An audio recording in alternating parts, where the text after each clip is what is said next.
Assalamualaikum warahmatullahi wabarakatuh. Alhamdulillahirabbil alamin. Assalatu wassalamu ala asrafil anbiya'i wal mursalin sayyidina wa maulana Muhammadin wa ala alihi wa ashabihi ajma'in. Amma ba'd. Kepada ayahandaku, bunda-bundaku dan anandaku yang kucintai, dicintai Allah, dicintai baginda Nabi Rasulillahil Karim, dicintai wali-wali Allah, kekasih Allah.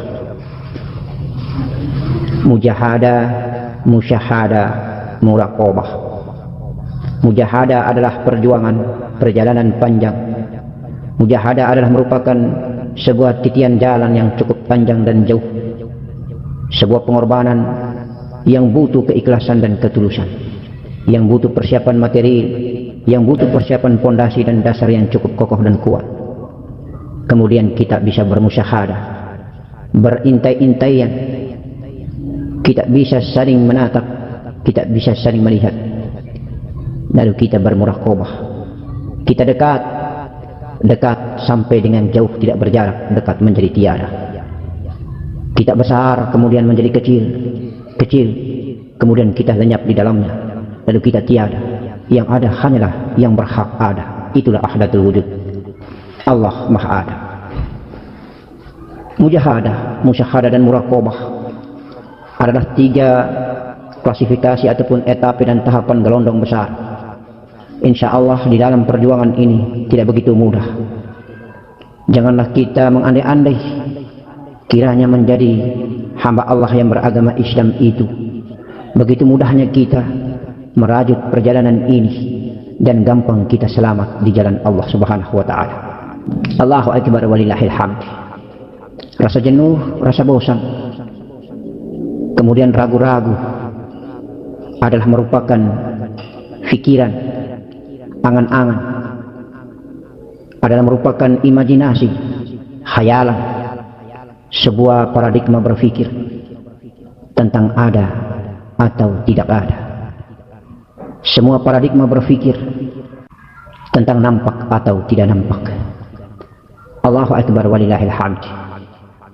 Memang kita tidak bisa pungkiri, awalnya kita sebagai hamba Allah yang masih dalam keadaan polos, murni, kita pasti menempatkan adanya Allah pertama berdasarkan cerita dan tuntunan kedua orang tua, bahwa sesungguhnya kita memiliki agama bernama agama Islam, memiliki Nabi bernama Nabi Muhammad sallallahu alaihi wasallam, mempunyai kitab suci bernama Al-Quranul Karim, lalu mempunyai Tuhan yang harus kita sembah dan sujud bernama Allah, Alif Lam Lam Ha.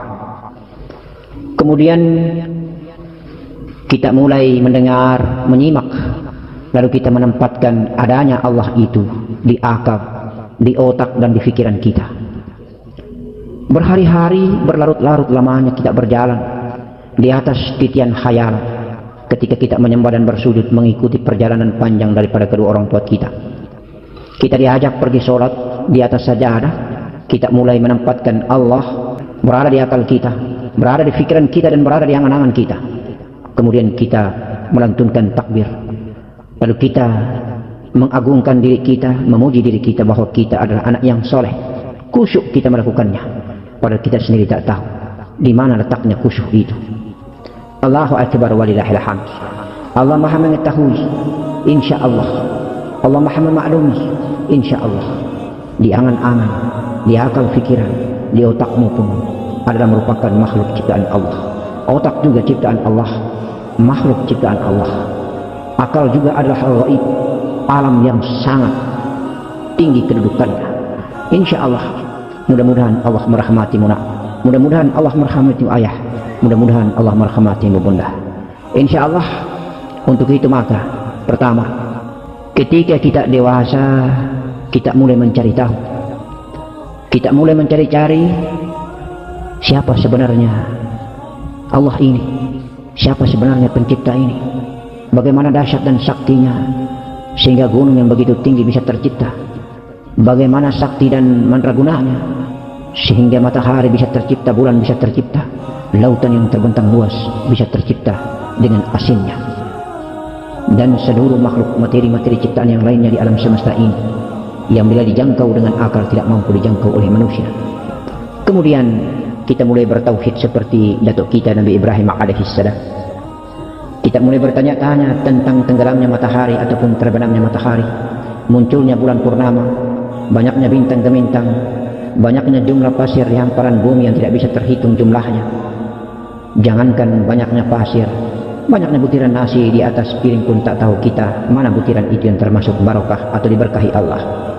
Allahu Akbar walillahil hamd. Anakku, ayahandaku dan bundaku yang dicintai Allah, perlahan-lahan kita mulai mengkaji, memikirkan, lalu kita tertanamkan tauhid datuk kita Nabi Ibrahim alaihissalam, lalu kita terkenal dengan belajar mengenal diri. Kita mulai mengikuti guru-guru murabi kita melalui media sosial ataupun melalui wajangan-wajangan di pondok-pondok pesantren ataupun di pondok-pondok pengajian ataupun di rumah keluarga kita. Kita mendengar cakapan-cakapan indah tasawuf, belajar mengenal diri, belajar mengenal Allah, maka kita mulai belajar, merangkak dan belajar. Lalu kita mulai bermujahadah tanpa kita sadari kita telah bermujahadah pada saat itu. Insyaallah, anak-anakku, ayahandaku dan bundaku yang dicintai Allah, keraguan, kemudian jenuh, Masya Allah. Adapun perjalanan-perjalanan yang menggelisahkan, yang tidak khusyuk ketika kita beribadah. Pertama, kita hidup di atas bumi karena kita masih memiliki material bumi di diri ini. Apa itu material bumi?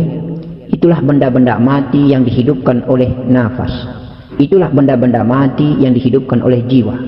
Itulah benda-benda mati termasuk nafas dan jiwa dihidupkan oleh Nur Muhammad. Itulah Nur Muhammad di dalam Nur Allah di dalam Nur Muhammad. Allahu Akbar. Apa benda-benda mati itu? Benda-benda mati itu adalah darah kita, daging kita, tulang kita, kulit kita, jantung, empedu, limpa, hati dan paru-paru kita. Elemen-elemen ini bernama jasmani atau jasad. Sumber daripada elemen mulai daripada darah, daging, tulang, kulit, jantung, empedu, limpa, hati dan paru-paru berasal dari saripati tanah yang bernama mani dan sel ovum.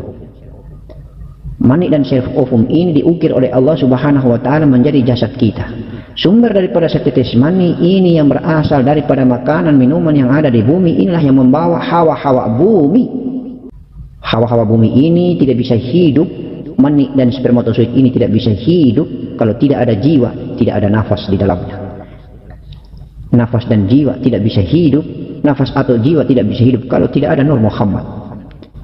Sebuah energi dahsyat dari Allah yang maha hidup yang bernama Nurul Azzati di dalam Nur Muhammad di dalam Nurul Azzati membuat nafas atau jiwa ini hidup.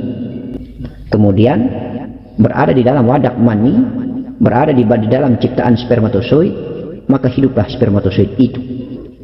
Maka perlu kita sadari bahwa dampak daripada kita mengantuk, dampak daripada kita rasa malas, dampak daripada kita rasa ragu, dampak daripada rasa kita jenuh dan bosan adalah makanan dan makanan, minuman dan minuman bumi yang sesungguhnya tidak halal, yang sesungguhnya kotor dan mengotori, sehingga membuat kita mengantuk, membuat jasmani ini malas, membuat jasmani ini ragu-ragu, membuat jasmani ini menjadi jenuh dan bosan ketika beribadah. Oleh karena itu maka di dalam BMD ini insya Allah pertama bersih dan sucikan dulu. Di dalam seluruh ajaran mulai daripada syariat kita diajarkan kita bertaharah yang baik. Bersih dan sucikan 9 pintu jasad dengan baik, maka engkau akan mendapatkan rahmat dan kasih sayang Allah.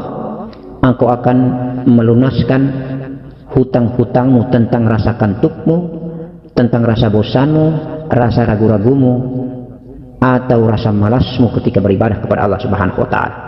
Bersih dan sucikanlah 2 pandangan mata, 2 pendengaran telinga, 1 lubang mulut pembicaraan, 2 pandangan mata daripada pandangan mata maksiat itu dijaga. Jangan sampai selalu memandang yang maksiat atau memandang yang berdosa. Jangan sampai selalu melihat yang berdosa. 2 pendengaran telinga, jangan sampai selalu mendengar yang berdosa. 1 lubang mulut, jangan sampai selalu berbicara yang berdosa. 2 lubang hidung, jangan sampai nafas yang keluar masuk selalu yang haram. 2 dua lubang, yang pertama di depan dan yang kedua di belakang. Di depan adalah pintu kemaluan. Lubang ini harus dijaga, jangan sampai kita berzina atau bermaksiat dan berbuat dosa. Serta lubang dubur jangan sampai penuh dengan kotoran istinja yang tidak sesuai dengan akhlak dan tata krama istinja taharah ilmu yang diberikan oleh baginda Nabi Muhammad sallallahu alaihi wasallam. 9 lubang pintu tempat potensi masuknya perbuatan dosa inilah yang akan membuat kita jenuh, yang membuat kita malas, yang membuat kita ragu, yang membuat kita bimbang pula, dan yang membuat kita mengantuk. Karena ada 2 persoalan mengantuk sebelum jiwa ini tenggelam di dalam Nur Muhammad atau fana lebur di dalam Nur Muhammad, dan mengantuk setelah jiwa melebur di dalam Nur Muhammad menuju Nurul Izzati. Mengantuk yang pertama karena proses berjalan masih melewati 3 alam.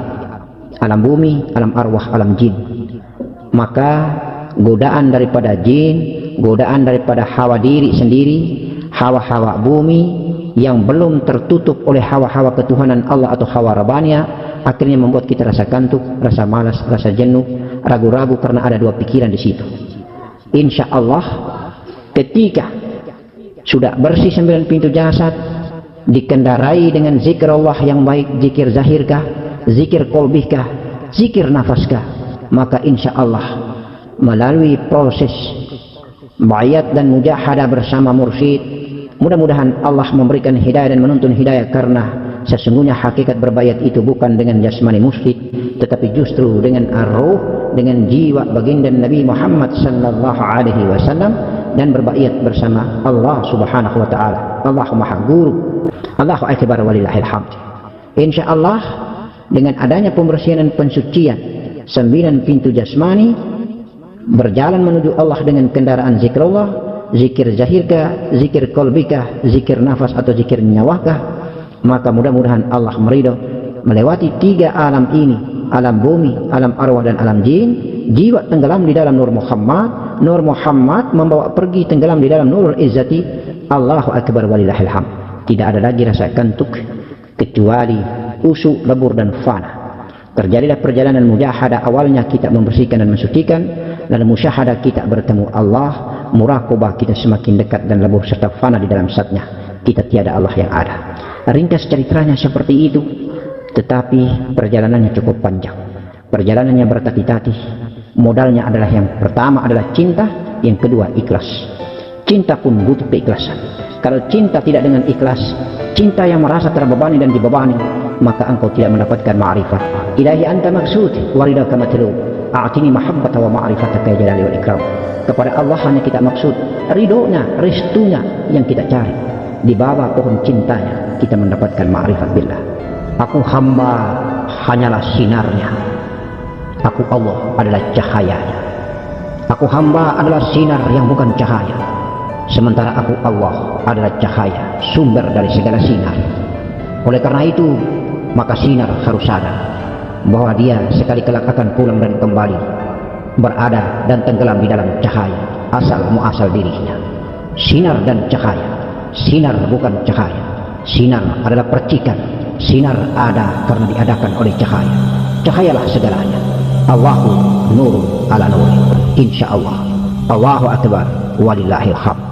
Mari kita jadikan diri dan jasad yang hina ini adalah bayang-bayang, lalu jiwa ini adalah sinar daripada cahaya. Cahaya adalah Allah. Allahu akbar walillahil hamd. Kita sekali lagi hanyalah bayang-bayang hina. Jasad benda mati ini hanyalah bayang-bayang hina. Insya Allah selalu terbayang-bayang, dan mudah-mudahan kita keluar daripada bayang-bayang hina ini agar tenggelam di dalam sinarnya, dan kita akan kembali pulang ke asal kita, cahaya di atas cahaya. Allahu nurun ala nurin. Allahu akbar.